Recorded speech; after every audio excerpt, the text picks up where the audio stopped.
Hello, my cat's popped up. Hello, Ginny. Say hello to YouTube. Oh, and you mute as well. Hello, my friend. Stay a while and listen. What's going on, YouTube? It's Filthy, and we're back with another video. I hope you're still enjoying Season 27 Diablo 3. This is my solo paragon grinder.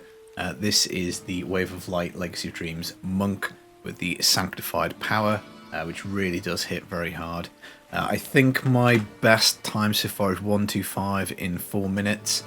This is something I can definitely improve upon. The gear, some of it is nice, but definitely a lot of the pieces could be improved. I've got a miserable amount of vitality, so I am a little bit squishy. Life pool of 700,000, really do feel that. And as the paragon points add up, this build will get faster and better. I personally am farming it at around 124, about 3.5 minutes, fairly consistently. Sometimes it can be a little bit slower.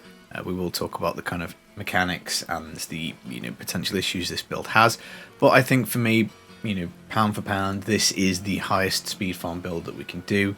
4 5-minute runs at 125, which, as I say, we'll tweak those a little bit further down, get it maybe up to 126, 127. Possibly a little bit higher. Again, you'll note I've got no squirts. Again, we'll talk about that as we go through it. So I think really 125, 124 is kind of a baseline, and it could go up, or if not going up, it could certainly get faster and easier to play. That is the long-winded intro. Drop me a like, it always brightens my day. Let me know, have you tried this build? Do you like it? Is it an awful lot of fun? But yeah, Legacy of Dreams, Wave of Light. Of course, we need the LOD gem. You need this as high as possible. You need every item as ancient. I think, missing just one on this build. I normally get this wrong. I normally say I'm missing fewer, but yeah, I'm missing one, which is the shoulders, the Lefebvre's. I could do with a better pair. Obviously, it would give me a bit more damage reduction, which would make the runs easier.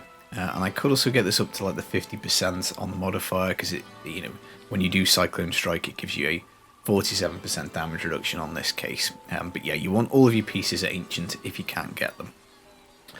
Wave of Light works with the Kirishira's Blade. We get a modifier here. Great for the Rift Guardian, because when we hit through a few enemies, we get this pumped up. And of course, we have sanctified this, and Wave of Light now summons a bell at the target location, and then when you attack it, it will blow up. You can have 5 bells at a time. So I'm still kind of learning how to play this efficiently, but you want 5 bells down, and then you can blow them up with another skill, which we're actually going to take Cyclone Strike to use, because the 50% damage reduction is handy. The rune on it, Implosion, will do a pull as well, so we can actually suck some enemies towards us. But yeah, that's kind of how that works. We've got the Incense Temple Torch. So this will allow us, again, a huge modifier on Wave of Light, as well as some resource cost reduction. Handy because we do run out of spirit. Running out of spirit is a problem. Again, we'll talk about that in the mechanics. Pinto's Pride, Wave of Light will slow, which is great. Activates our Bane of the Trapped, just in case we're not up close and personal. And again, another 150% damage mod on that, so pretty good. Rabid Strike. Basically, when we've got Epiphany up, we mimic our skills, and the Shadow Clone type guys basically will do a huge bomb of damage. If you don't have Epiphany up, you're not really going to do any damage, basically. A bit annoying that you do have to keep this up, because it means that you have to push cooldown pretty hard. But yeah, Rabid Strike adds just an absolute boatload of damage, and if you don't have the Epiphany active, you'll probably notice the monsters don't die, and it's a little bit annoying because you tickle them. There are circumstances where you do need to actually try and blow up your bells when you don't have Epiphany active. Again, we'll talk about that a little bit, I guess, in the mechanics. We do also have the Crudest Boots, and Mystic Allies get extra damage, so, again, obviously these things all synergize. Same with the Bindings of the Lesser Gods. Enemies hit by Cyclone Strike take Mystic Ally damage. And all that kind of stuff. So they're your main modifiers. A convention of elements, so that when we roll around on to fire damage, we deal huge bombs with the Wave of Lights. And yeah, I think that covers the damage. We do have an Enforcer. Again, it's the pets that do the damage. So mine's at rank 140. My Trapped is at 144. Obviously, these are high. This is from group play. But this is ultimately where we're going to try and end up. Be nice to get these to 150, but solo wise I'm a little bit away from that. Damage rolls, Wave of Light on your boots. You can get a huge Wave of Light roll of 150% on your Zokrin's Gaze. This allows you to cast Wave of Light at your enemy. Really hard item to get this to roll. I've done a bunch of these. I need to roll this up to 6% crit, obviously. But, I mean, I really would love Vitality on here. 1000 Vitality would help my character's toughness out. I think it's much better than the 126 all-res that we have. But given the Wave of Light roll was pretty perfect, we're going to take it. If I find a really nice Kirishira's Blade, I think the Zokrin's Gaze is a really nice item to actually sanctify, because it is just a pain in the arse to get. There's so many helms in the pool. You can reforge it a lot, and its chances of dropping well are quite slim. We do also have Witching Hour. This adds a bit of damage, so we've got attack speed and crit damage. This is not necessarily the best belt for the speeds. It does add damage. I would like to try a Vigilante belt at some point just to get a little bit of cooldown, but I don't think I've found a nice one yet. And I really kind of don't want to give up the augment on here. But yeah, I suppose maybe I could do. It's certainly worth trying, particularly when we talk about the amulet that we've got and what we're doing. Now, to make sure that we've got this epiphany up all the time, as I said earlier, we're going to push cooldown. So cooldown on both weapons. You want realistically max roll on your gloves, max roll on your shoulders. Your Zodiac Ring will do a lot of lifting on cooldown. When you hit with either of these two abilities, you're going to take something off on 1 second at random. The way that the mechanics of the build work, when you Cyclone Strike, you just get like an insane amount of hits all at once. So the Zodiac does a lot of lifting on cooldown. That is what I meant earlier by you might want to attack your bells even without Epiphany up. If you don't have Epiphany up, you need to reset it so that you can, one, not get crowd control stun locked essentially by your own stone gauntlets with 0 attack speed. You also need the Epiphany up because it's 50% damage reduction, and you need Epiphany up for damage. So if you don't have it up, you need to be smashing the Cyclone Strike so that the Zodiac can get to work and you can get your Epiphany back and get rolling again. I've gone Flavour of Time again for cooldown. I mean, this is not a good amulet at all. Resource cost reduction, cooldown, attack speed, crit. I've chucked an augment on it just to try and improve it a little bit. But ideally you want cooldown and you want double crit. Now, the dream, if you could get it, Flavour of Time, you'd have to look at thousands. Again, maybe a good shout for a sanctified item here. If you could get Fire, Socket, double crit and cooldown, my god, go and buy a lottery ticket. It would be phenomenal. The Flavour of Time does have the extra stat. I know the power emanates, so you can put it on the follower. So a double crit cooldown amulet of any amulet, I think, would probably be preferable to this. I would, I guess, happily give up attack speed, resource cost reduction for a nicer amulet. But again, I've either salvaged all of the old ones that I had. I don't think I've got anything better in here at the moment. So again, I'm on the lookout for a better piece for there. Follower, I've just pumped her intelligence up to 26k because it is very important for the cooldown reduction, very important for the elemental damage, all those kinds of things. I would perhaps go for the grouping amulet. Where is it? It is, oh, what's it called? There's an amulet, there you go, S of Johann. That would be good if you are going to take yourself a Flavour of Time. When my toughness improves, I would like to do squirts, so double crit cooldown squirts, or perhaps Vigilante belt, double cooldown fire squirts would be nice, and that would give us a bit more damage. Great for shield pylons, would allow us to clear probably faster. The downside though is doing 125 at the moment, it is a stretch, so if I put squirts on that I would just get murdered, and the extra damage that we take would just be far too much. Trousers, we have got the Blackthorns for the extra fire damage. Again, this is a NAF piece, it's off my Demon Hunter. I've just orged it to get this build going. You know, you don't want grenade damage, obviously you're looking to basically get all res, so Dex Vitality all res would be really nice here. Syndicate, again, pumping the fire damage. This again is not a really good piece, it's got armor on it. Vitality would help me out with toughness a lot more. The fire roll on it is poor, but it does give us the resource cost reduction on the fire skills, which is handy. So we do use that. And then rounding us out, we've got a Unity. This is giving us a 50% damage reduction. We are sending some of the damage to our Enchantress. We've got the All Skills token because she does actually benefit from the effect on the Enforcer getting huge damage reduction. So that with the Orgild set for some damage reduction for her, the Guardian set to pump up her main stat seems to be enough to make her survive. I haven't noticed that she's died at all. If she did die, then I guess I would have to try and get some slightly better gear. I've also put a Shearers on it again for extra all res and life. So Orgilds, Guardians, the Shearers. The only thing really we care about is the Oculus Ring and the Nemesis Braces. And then if we are swapping ourselves off onto a better amulet, we're going to get the Flavour of Time on the follower. And that allows us some choices. But again, work in progress, not fully finished at the moment. The Monk, I've played a little bit so far, but not a massive amount. So this is, as I say, DH gear that's been borrowed. It's shards that I've rolled, a few reforges, so we just have to kind of rock with it. But I guess the pleasing thing is that 125 will get better faster, or maybe a little bit further as we progress the character. I think that is all of the gear choices. I would probably say you don't really need cooldown on Unity. It's not the worst thing in the world if you do end up with it on there. Going to be quite hard to get. But Vigilante Belt could be an interesting choice for that one extra cooldown roll here. And as I say, if we can improve this amulet, that would help us out. In terms of skills, we've got the Wave of Light, Explosive Light for the fire damage.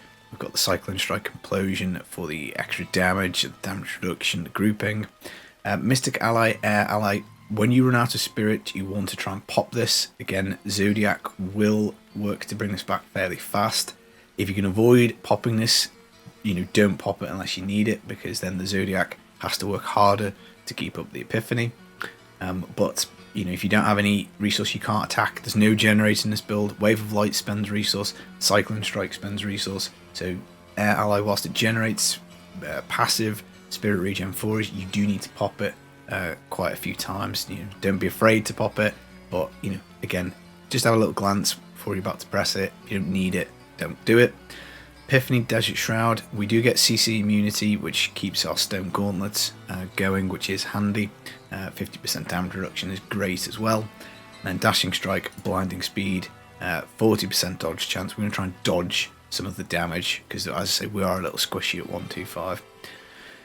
Passives wise, you definitely want Beacon of Utah for 20% cooldown. You definitely want the Cheat Death, because even though you have the Followers one, you're likely to burn through that. You're likely to use this because, as I say, we are a bit squishy. It's a close range build, really, with the way the Cyclone Strike does things. So you can get caught in fatty explosions quite a lot. And then Guardian's Path you definitely want for the chance to dodge. So that Mantra of Salvation. I'm not pressing Mantra of Salvation much. You can do, but again, it costs spirit, so up to you. But yeah, fairly high dodge chance in the build. The passive that I'm the least sure on is CC Initiative. Huge attack speed, which I think does benefit us quite a lot for damage. But if you are struggling for toughness, Harmony could be a way to go. I don't think I've got many secondary resists though, so this wouldn't necessarily be working too hard for me. But it could well be a good choice to pump your toughness up just a little bit. I think that is it. Obviously, in terms of the cube, Pintos or the Binding of the Lesser Gods, one of those two goes on your character, whichever you've got that rolls best. And other than that, I think that probably covers it. In terms of mechanics, you're basically going to use your teleport to get around. It will be reset by the Zodiac, so you do have decent uptime to it. When you have Epiphany up, you will teleport with the whole kind of Epiphany, Rapid Strike, kind of mechanics. So that will drag you through the rift as well. You just need to be a little bit mindful of your fire cycle. If you know it's coming up, if you're placing some bells down and you have a little glance down and you see it half to 2/3 of the way through the cold cycle, don't blow them up. You may as well wait another couple of seconds and blow them up for 200% extra damage. You can try and get a couple of goes, so 5 bells at the start of fire, 5 bells at the end of fire. It just depends, obviously, situationally where you are, but it's not something that you have to manage the entire way. But obviously, the more mindful of it, you can perform a little better. But you don't have to sweat it too much. Epiphany is the key. If this drops, you're going to have a really bad time because you're going to get hit. Your Stone Gauntlets is going to stack up, which whilst it gives you great armor, means that you can't attack. If you can't attack, you then can't reset your Epiphany. So if you do notice it's down, just get bells out if you can, try and burn them down with Cyclone Strike, and as I say, just the insane number of hits will get Epiphany back. So I didn't notice too many. Hello, my cat's popped up. Hello Ginny, say hello to YouTube. Oh, and you mute as well. Yeah, just try and get it back with the Cyclone Strike if you can, and pump the Mystic Eye when you need it. But yeah, it's fun to play. It can be a little frustrating at times. It just kind of depends. The cat is rubbing up on the microphone. You want to be a YouTube star, don't you? Obviously, devoid of attention. Right, guys, I'm not going to go and do a rift because I've got the cat jumping up and down on me. So maybe the food bowl is empty, something like that. I will leave you a nice clear to go. But yeah, this is how I'm going to form Paragon moving forwards. 1, 2, 4, 3.5 minutes sounds pretty good to me. If you can get yourself pulled up with some bounties, you can absolutely crush the XP and do pretty well out of it. This is going to be my road to 2k for when I'm not grouping. I hope you enjoyed the video. I hope you enjoyed meeting my cat. Yeah, take it easy, guys. Peace.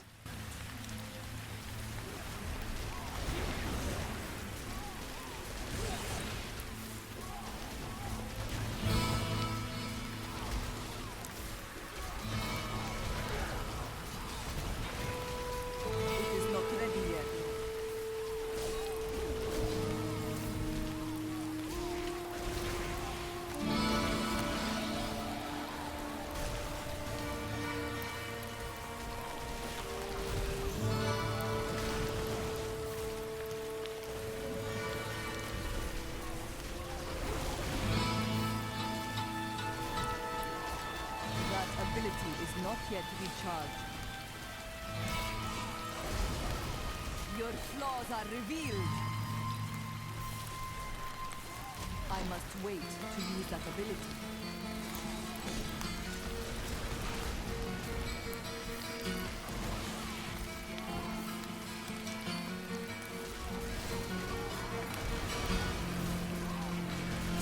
It is not ready yet.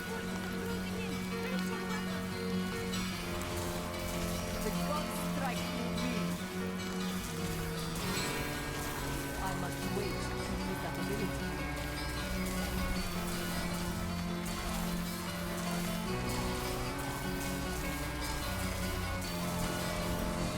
My strength returns.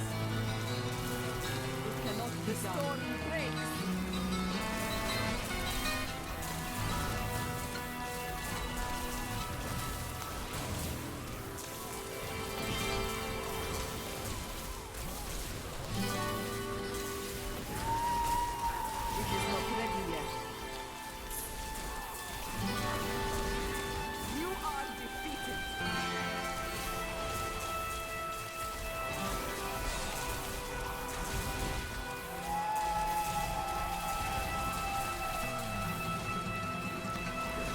Ability is not yet recharged. I don't have enough spirit.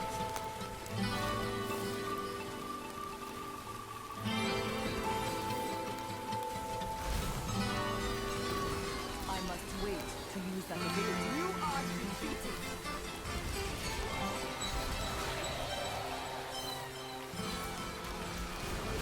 What you ask is impossible.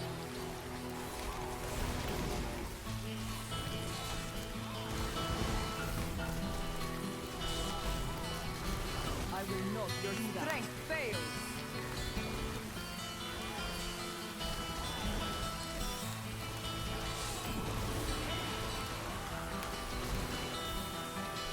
It cannot be done.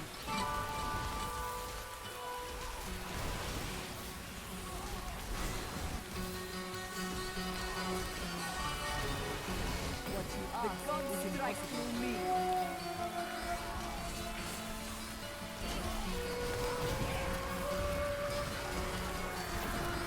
The Rift Guardian has found me.